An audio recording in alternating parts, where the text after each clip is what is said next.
welcome back to the Rear Wing Report with me, Coach Bell, and my trusty co-host, Ryan. How How's are it we today, going, Ryan? Steve? How's it going, brother? I'm good. How are you? I am trying to stay awake after watching that barn burner of a race. Oh, yeah, it was brutal. It was brutal. Unless you're a Verstappen fan, then you're just glued to your TV like I was. So, yeah, boring overall for sure. Definitely a pretty lonely race, but hey, racing's racing. It's better than having nothing on in the morning. Yeah, that's true. Racing is racing as well, unless you're Lance Stroll. Then you're just the only car getting lapped in a race where literally nothing happened. Yeah, a lap where nobody could get past and you managed to get overlapped.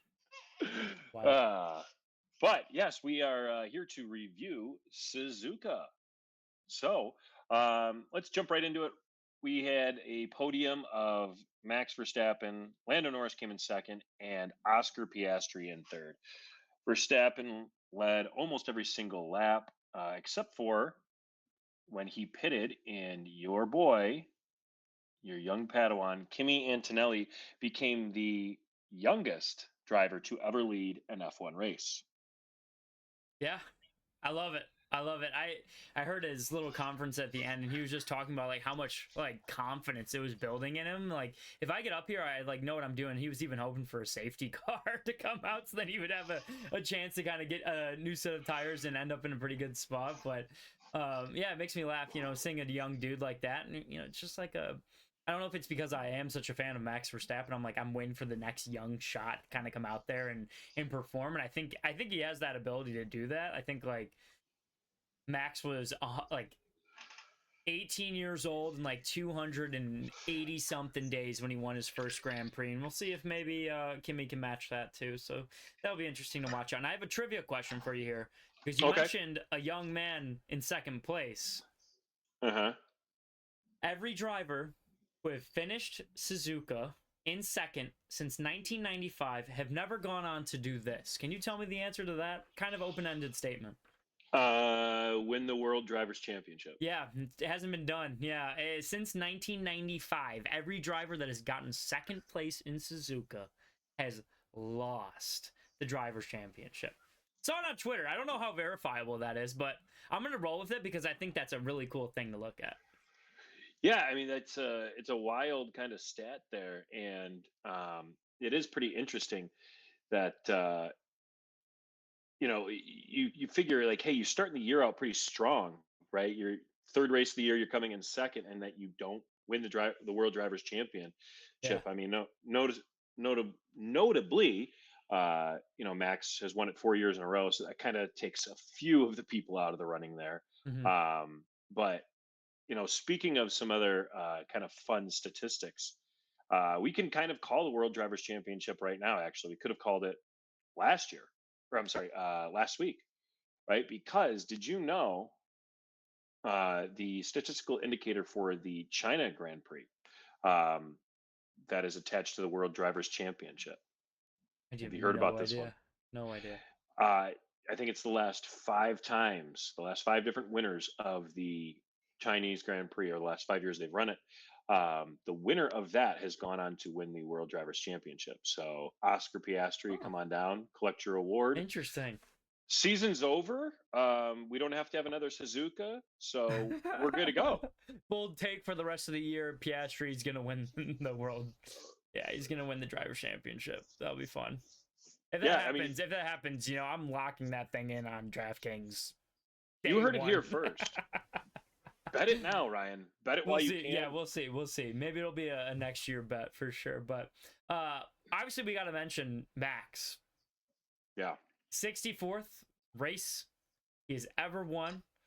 Pretty incredible stat for somebody who is still really young, and could be on the cusp of winning another drivers championship. You don't know. He's only 1 point back from Lando right now, so anything could happen. But could you name which former F1 world champion also won his 64th Grand Prix in Suzuka? I can't name him. I'll take a guess. Sebastian Vettel. Oh no, it's a good guess though. Actually, Michael Schumacher. That was gonna be my second Yeah, guess. so he won his 64th ever Grand Prix in Suzuka. Same with Max now, and it's pretty like poetic justice. Max just broke Michael Schumacher's record of winning the most Suzukan Japanese Grand Prix ever. So the most consecutive ones. So and I don't know. I found it interesting, but obviously he had a great weekend. Um, Able to put what seems kind of like at the I don't know if this is like people have been blinded by his performance over the past couple of weeks of like thinking that the Red Bull is somehow the second best car. Yeah.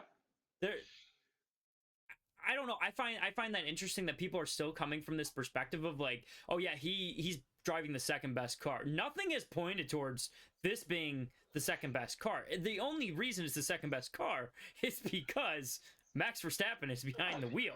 Look at his teammates are non-existent, right? Granted, there's been some strange events over the past couple of weeks. His teammates are nowhere to be found, right? To say that this car is definitely better than Ferrari, I think is just a crazy statement.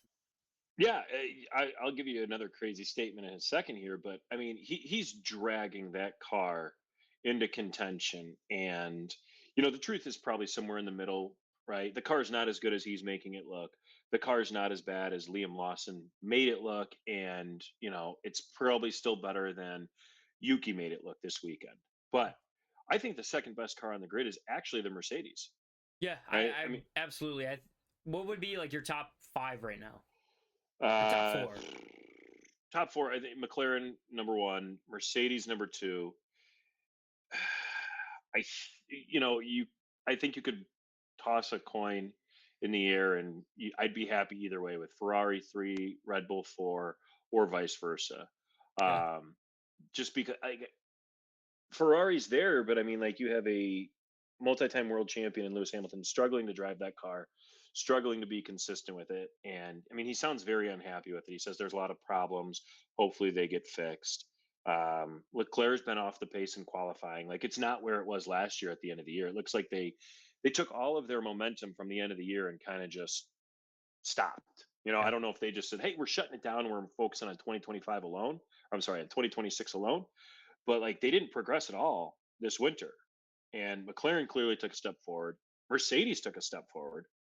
And Red Bull kind of maybe stayed where they were at, but Ferrari kind of fell back. And I just, we'll get onto them in a little bit. We got to talk more about the top three here, but I have been extremely disappointed in them, and I think they've been extremely disappointed as well.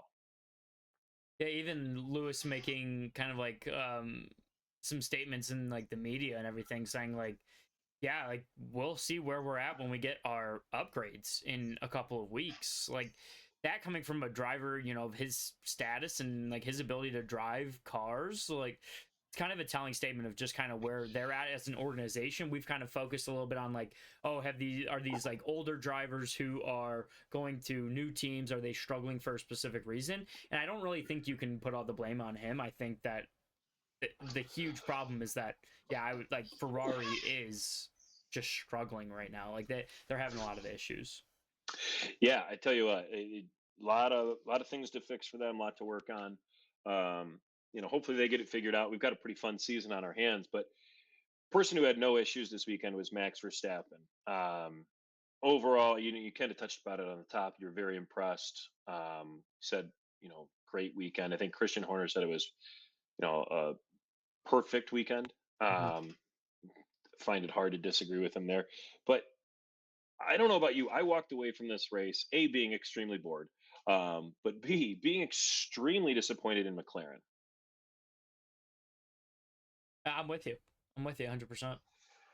Yeah, I just, okay, hey, great. He beat you out in qualifying, and then you're the only team that has two cars right next to each other. You can play games and attack him. And I understand why they didn't in the sense of they're prioritizing the constructors championship and they don't want to show favor to either one of their drivers. But you race to win the race, not to just Yeah. go, oh, cool, we'll get second and third. Like, what was your thoughts about their race, how they approached it? I thought it was ridiculous. They were playing cat and mouse with each other. It felt like the entire Grand Prix. Like, I don't. I'm not a genius when it comes to racing strategy. That's that. I mean, that's pretty evident. Like,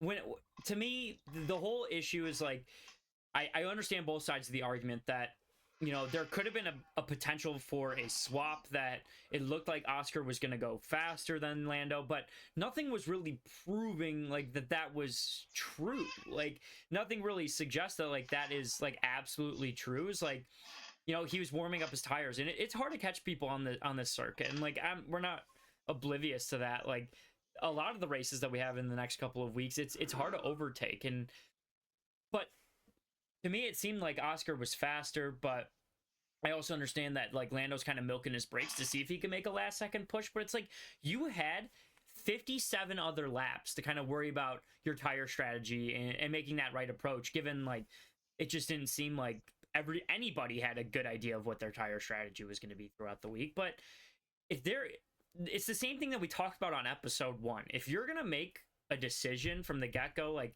that this guy's going to be the head, right? Try to put Oscar in a position to get in front of Max and slow him down and let Lando go past him. Like try to do something. Like I don't know. It just seemed a little out of place over there, where they're not really making those decisions that like we kind of touched on way at the beginning. Is like you have to be firm and you just got to like stick with your guns and go for it. Like I get it, you have to adapt. Like you have to adapt to live time reactions, but they're on the comms trying to fake pit stop and try to fake Red Bull out. Like I think you could put a little bit more effort into your strategy than that. Like that, I don't know. It's just so goofy. Nobody falls for it. So, and it hasn't happened for a few years where anybody's fallen for it. So, And they did it so early too, on like lap 15 yeah, in a cold, wet race. Like nobody's falling for that. Be creative. But yeah, we walked away much the same way. I wanted them to do something different, right? yeah, Whether it was like you mentioned, switch drivers around, at least give Oscar a chance to try and go after Max. And if you can't get him, switch back. You have a 14-second gap to Leclerc in fourth place. Like you have plenty of time to switch these two back around.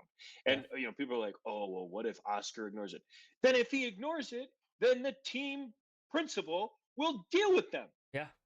Who cares if he ignores it? Take care of your like that's what the money's for. That's why you have a team principal to met out these things if that does happen. Relax. They're also professionals. He sat there last year and played the good soldier for Lando Norris at the second half of the season. Like I doubt Oscar's the type of guy who's just going to be like, "No, I'm going to ignore the team order. You gave me the chance to chase him down. I couldn't get it done. Fine." Right? Yeah. But the thing that kind of annoyed me and it just kind of stuck in my craw was the fact that, you know, Oscar pits first, which normally, for those of you who are new to F1, normally you don't get the first pit stop for the team if you are the trailing driver, right? So Lando's in second place, Oscar's in third. And on lap 20, I believe it is, Oscar pits. And they were doing that to cover him off because Russell had pitted earlier and they were trying to protect him from the undercut. But all the data showed that the undercut wasn't working, number one. Mm-hmm. And then B, okay, fine. You pit him, give Lando the chance to go long, right? And then do this. You can do the same thing that you did in Hungary and make Oscar give the position up if somehow they get flipped around. But like the lack of imagination and, oh, hey, we're just going to follow Max into the pits and then we're going to hope that we get a pit stop that is 2 seconds faster than them so we can get out, which is unheard of. You're expecting Red Bull to screw up their pit stop to the point where they never have before. It, It's just asinine. it's a like it's just a gamble. Like you don't take like non-calculated risks like that. I don't know. I love my Twitter drama too. So I saw somebody tweet out if I'm Piastri, I'm calling Toto right after I finish this race. Just like total rage coming through Twitter, like just right after the race or during the race. And I get it. Like it's just like make a decision especially if you're going to brag about you have the two best drivers on the grid, Yep. you're gonna have to decide what you're gonna do with those two best drivers. You can't just like have these different mentalities going to every race weekend, like expecting different results. It's literally the definition of psychopathy. It's just doing the same thing over and over again. Like Yep. it's just like something's got to change, and I don't know what it is, but they should know what needs to change. But yeah, I don't know. It's crazy. I think part of it might be the fact that they haven't been there in that position for so long, right? Like you look back the last couple of years, last year was Ferrari at the beginning of the year, and then it was McLaren at the last half of the year. But before that, it was just Red Bull, Red Bull, Red Bull, and nobody else around them. And then in the early years, Max was fighting against two Mercedes, Yeah. and but they would split their strategies and do different things. McLaren was, toiling down in ninth and 10th place, just trying to scrape by for a few points. So I wonder if the whole thing is just new to them. They were like, hey, we can have advanced strategy here because we have plenty of time. Oh, it's just absolutely ridiculous. So disappointing. Yeah. Like, no, a lack of imagination in their approach as well. But who didn't have a lack of imagination though was Lewis Hamilton. Right, he was one of a few to start on the hard tire. Um, didn't really make much of an impression. He did pass Isaac Hadjar, right, and ends up finishing the race in seventh place, right? And so we get the first time ever that the top six are unchanged. Fourth place we mentioned was Leclerc, fifth was Russell, sixth was your guy Kimi Antonelli, and Hamilton makes his way up to seventh. And rounding out the top 10, we had Hadjar in eighth, Albon in ninth, and Ali Bearman in 10th. But I thought it was interesting looking at the the tire strategy from the race. And Hamilton starts on the hard, and he decides I'm going to have the medium at the end in order to attack, right? And but Antonelli makes the medium tire last longer than Hamilton makes his hard tire last, and then he kind of just is stuck in nowhere. He barely gets by Hadjar. Hadjar was lapping about just under a tenth of a second slower than Hamilton through the last part of the race. You know, I respect it though because he tried something different, right? Hey, I'm in no man's land here. Why not try something different? And he's kind of famous for doing that. Like, I'll start on a different tire compound. I'll do this, but it seems like nothing's working for him. Yeah, I respect the move. I do. I think it's a good like kind of risk to take given like where like Ferrari is in terms of like their kind of condition with their car. So I think it's a good kind of risk to take. We haven't really seen too much of the hard tire like at all this year, that much. I feel like so you don't really know how it's going to respond, especially with the conditions. Like you don't know how much wear is going to end up on those. But yeah, the fact that a medium almost I mean, well, I did outlast a hard tire compound is pretty crazy. Like, I don't know if it's just because of the difference in how those cars are set up or what's kind of happening there. But yeah, I respect the position, and he does make up he does make up a position in the race. So, I mean, props to him. Like that's probably the best result for him throughout the weekend. Yeah, Like, given nothing else was really going to happen, I think that's the best result that Hamilton could have taken away with it. And then, Charles, yeah, he's 15 seconds back from the McLaren boys, but again, probably the best result that they're going to get. It's a good thing that they ended up in P4 with Leclerc, right? yeah. I think that was kind of like an outlier too. Is Leclerc in fourth? Like, we talked about who we think the top four cars are. What's your take on that? I'm with you. I think it's McLaren one, um, Mercedes two, and then yeah, like you said, it's a toss up between Ferrari and Red Bull at three and four. But I think Ferrari's got to be four. Like I don't know. It's just too hard to tell though. Yeah, you know, definitely hard to tell, but like you were saying, it just kind of made me think of it. When you said that's probably the best that Hamilton could hope for. I'm like, at first I was like, yeah, but that's crazy. He's a 7-time world champion, 8-time if the race director doesn't screw up. But I'm like, well, I guess you got the two McLarens, you got Max in the Red Bull, right? He doesn't really count as Red Bull; he's just Max. Hmm. Then you have the two Mercedes. So realistically, like looking at the pace of those cars, like yeah, you're looking at sixth and seventh between you and your team. That is the best that you can do realistically on the weekend. And I that's a fall from grace for Ferrari. Yeah. Yeah, I just absolutely.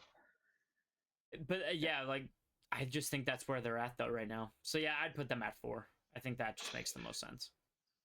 yeah. So if you're Ferrari, then do you look at this and go, we just need a few more races to figure it out, or are you looking at it and saying, hey, updated, constructor standings, we are sitting in fourth place at 35 points. Max Verstappen has outscored us by himself, right? He's got 61 points. And then Mercedes at 75. And McLaren's running away with 111, right? They got a 2-3 this week. They extend their lead out. So now I'm sitting 76 points behind McLaren. How much are you going to be focusing, if it's up to you, how much are you going to be focusing on the rest of this year as opposed to turning your attention to next year and the new technical regulations? Yeah, I think you try. We'll see in Spa. I think it's Spa when we're expecting these next upgrades to kind of roll out for a lot of the teams. So I think you kind of play it by ear from there, and then you kind of just see like, okay, now where's the car at? Are we keeping up with those kind of top two teams, or are we maybe thinking more so like, okay, like we're not necessarily fine with fourth in the constructors, but going, okay, this is where we are. Let's put a lot of our efforts and a lot of our resources into next year because clearly we're not even in the running anymore. So I think like by that time we'll kind of have a better idea to see like where they're gonna end up. But yeah, I think you obviously keep going for this year. They made a late push last year, I felt like, Hmm. where they were successfully able to kind of put some points on a lot towards the end of the season. And that's always possible. You never know. It's the world of sports. It's always a curveball can be thrown into there at any point. Yeah, very true. Like McLaren could, have a car finish outside the points, but like that's the thing that kind of just strikes me right now is McLaren's so on point with their car in terms of setup and performance. Maybe not their race strategy. We just took umbrage with that, but you know, Piastri and Norris go off in race one, and Norris recovers. Piastri ends up in eighth. Race two, Piastri wins, right? And then race three, they're sitting at 2 and 3. Like it just seems like they're almost performing like the Red Bull did, 2 years ago or at the beginning of last year, where hey, if one's not winning, it's the other one, and if neither one of us is winning, we're in second and third place, or third and fourth place, or second and fourth, something Maximizing like your that. result. Yeah, and I feel like they're going to be, unless they run into some massive developmental issue, they are going to be really hard to catch. I think the rest of these next two races, we got two more back to back. I think they're just going to keep stacking points on. I think Bahrain's going to suit them really well, and I think they're going to just run away and hide with this constructors championship, and it's going to be all but over by the time we get to the summer break.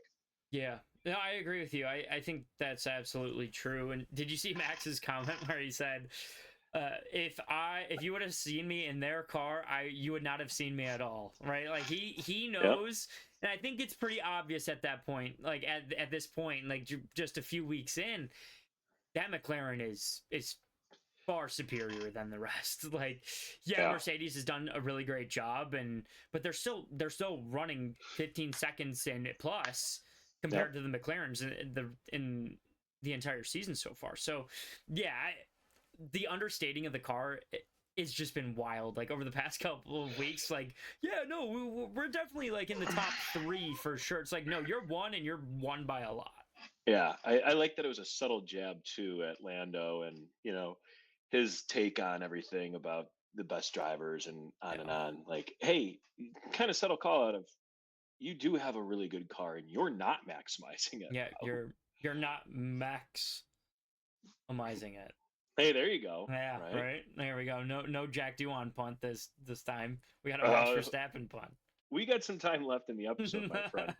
But speaking of Jack doing and maximizing their results, uh, we're not going to be talking about Jack doing. He did. I guess he maximized his results.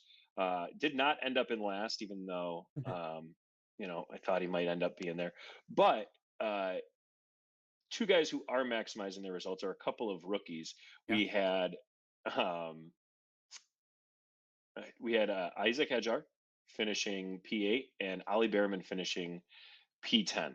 And we do want to give a shout out just so that everybody's aware.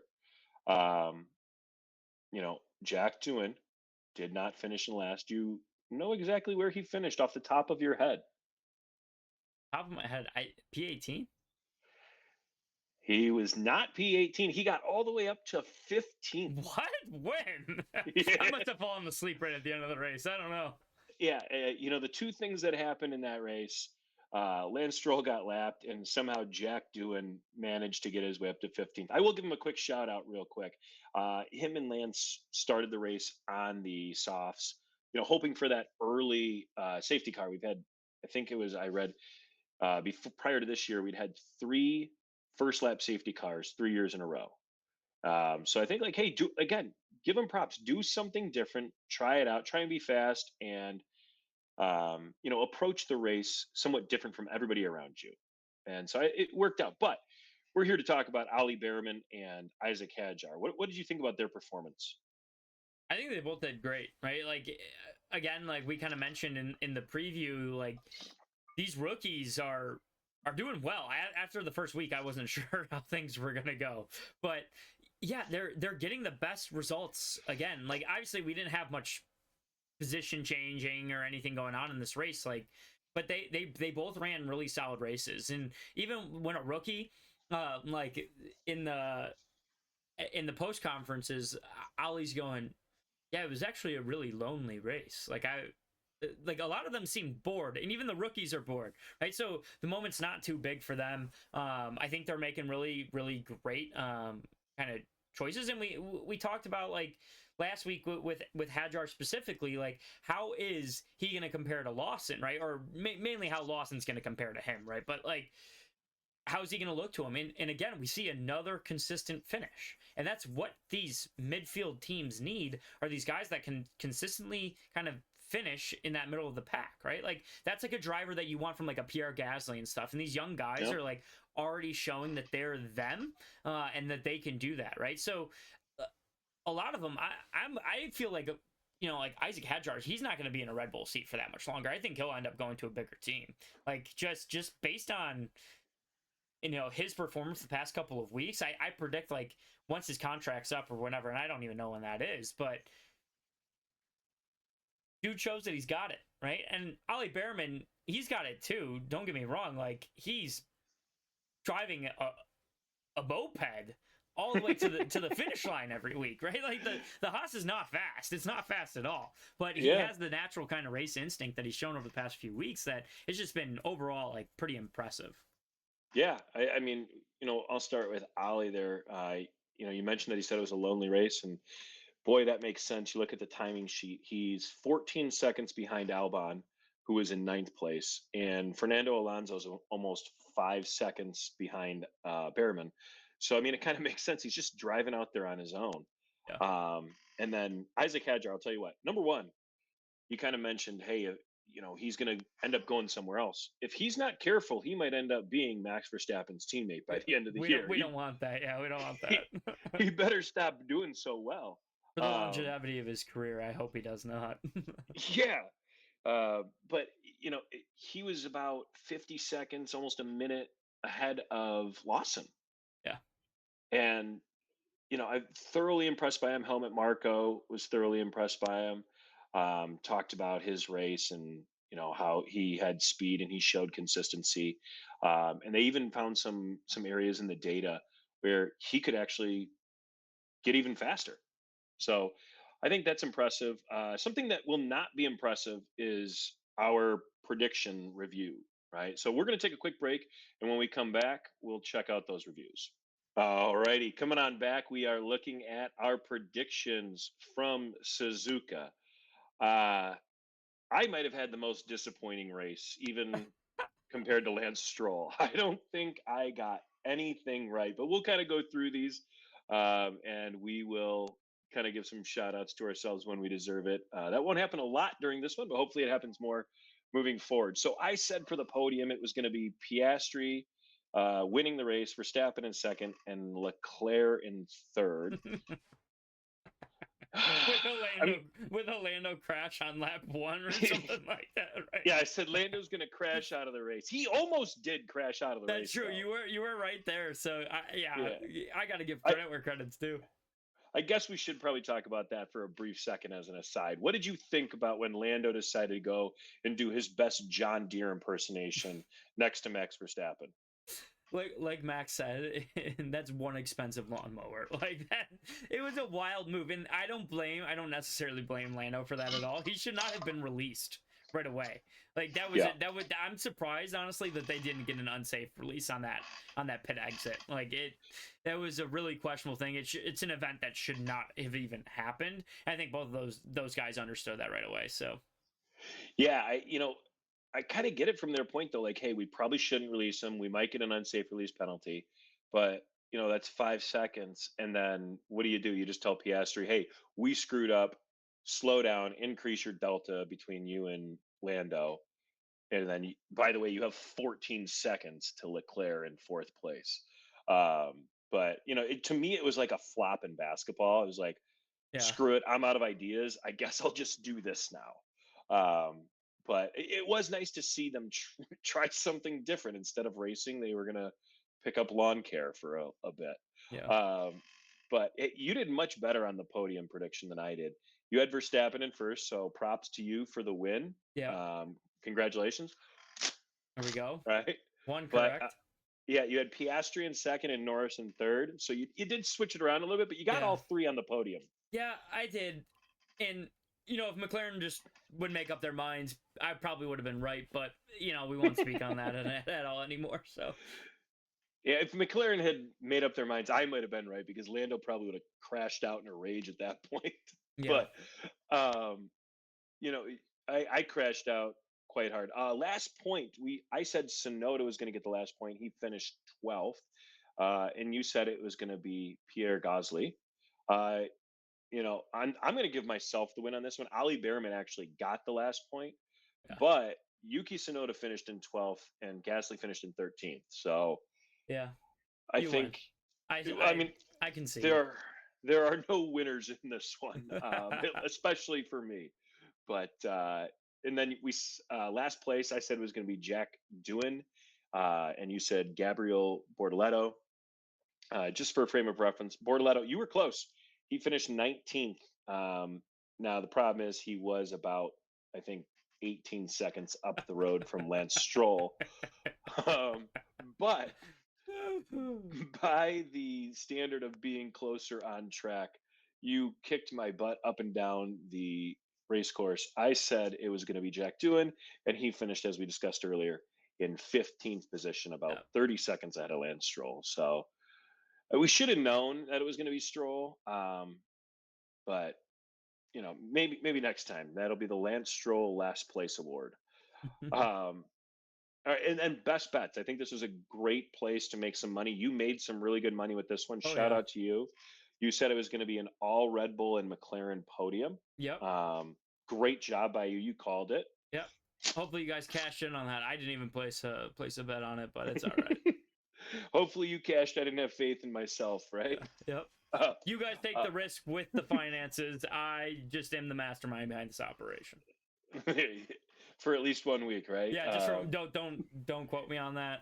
Lawyers, yeah, it's all, it's not financial advice. Yeah, exactly. Yeah. But my best bet was that there would be a 5-second margin of victory. That did not happen either. I did not take my own. It didn't go like above like 2.5 seconds at all. Yeah. Right. Yeah, other than maybe like when Kimmy was in the lead, but. Yeah, when Kimmy was in the lead, it changed, but I mean, you knew effectively he wasn't Right, he's not gonna actually in gonna the stay lead. there. Yeah. Yeah, they ended up Lando was 1.4 seconds back, and Piastri was 2.1 seconds back. But I will say I did nail the second part. I'm grasping at straws here, right? I'm like the Bears fans of last season. I did nail the second half of the prediction when I said that the top three would separate themselves from the rest of the pack. Um, that did come true, but Leclerc wasn't part of the pack. He was trailing that pack, and Lando was part of that pack. But Leclerc finished, I Mm. think it was uh, 16 seconds back of the top three. So, I feel a little bit better about that. I was really questioning myself. And then, all right, we really need to question ourselves with our long shot bets. This is It's definitely not financial disappointing. Yeah, advice. it's disappointing. I said three safety cars. We got a Yeah. big fat zero. Yeah. And I So got that, a nice Sonoda in the top 7. yeah, you know what though? I mean, for a little bit of time, like when you're watching qualifying, you're like, oh, okay, hey, could do it, could do it. And then we just had a race where nothing happened. You know, Kimmy goes lawn looking for a safety car. Doohan and Stroll start on softs looking for a safety car because historically they're safety cars. And then nothing happened. I think that if we'd gotten a safety car, Sonoda with the Red Bull engineers and strategists, and then that pit crew, probably would have had a decent shot at the top 7. So don't beat yourself up too bad. Oh, But I won't. I won't. I'm counting this as a victory.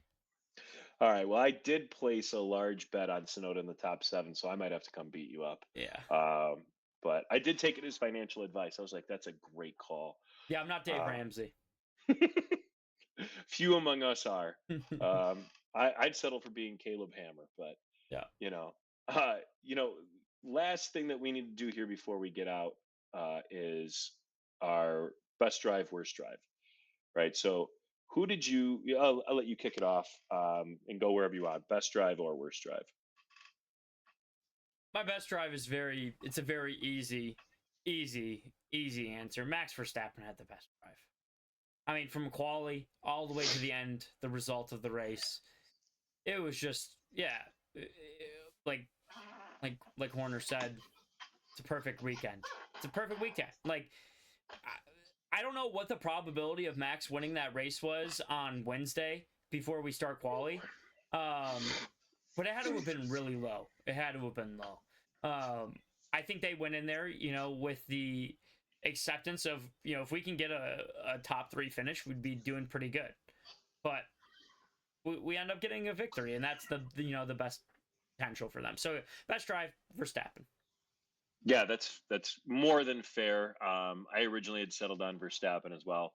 I think that's who I would give it to as well. If I was pressed to be different, two people that come to mind, would be Hadjar Yeah. or Kimi Antonelli. Either one of them, just thoroughly impressed. I mean, 3 rookies in the top 10, but Kimi Antonelli consistently is right up there, top 5, top 6. And I think Isaac Hadjar has kind of silenced a lot of critics, much like we talked about Albon in the first couple races, outperforming Carlos Sainz. I think that Hadjar had a lot of noise around him too, like, oh, hey, he's got Sonoda. He's been there for 5 years. He's not going to stack up. Well, he outperformed Sonoda. And then part of that's due to strategy calls and things like that that are out of their control. But then Lawson coming back, oh, how's he going to stack up? And then he just thoroughly smoked him. But I think, yeah, there's no question. Max Verstappen, best driver of the week. Yeah. It's been decided. Mm-hmm. Easily. All right. I think easy might describe this second part too. Who had your worst drive of the week? Lance Stroll. Lance Stroll. I'm so tired of saying your name, Lance. I really am. I'm over it, dude. I'm over it. I want the best for you. I really do. I didn't want you to get last place, and yet you did. So, yeah, it worst drive. I mean, there's not much to say about it. It's a absolutely saddening, disheartening weekend for them and for Aston Martin in general. Can you imagine if you were his dad? That's who I'm giving worst drive to. Lawrence Stroll has literally bought his son a racing team. Yeah. and then hires one of the all-time best drivers in Fernando Alonso to drive for his team and mentor his son. And by God, Fernando has committed to the bit, right? Like for the last couple of years, everything we hear, oh, tell Lance, great pass on, so and so in turn 7. Oh, Lance, he's a future world champion. He was so far behind everybody that he actually was shown on the television screen more than Charles Leclerc and Lewis Hamilton because they kept showing him with the lead pack as they were approaching him and getting ready to pass him. It's the most time that anybody in 20th position has ever been on a TV screen. Yeah. It was insane. It's impressive, honestly, at this point. It really is. It really is. Like, it's just like, it's like saying buying a car is a long term good investment. It's like, no, I guess buying your kid a race team isn't either, but it is what Yeah. it is. I think they got a good future once maybe this future is over for now.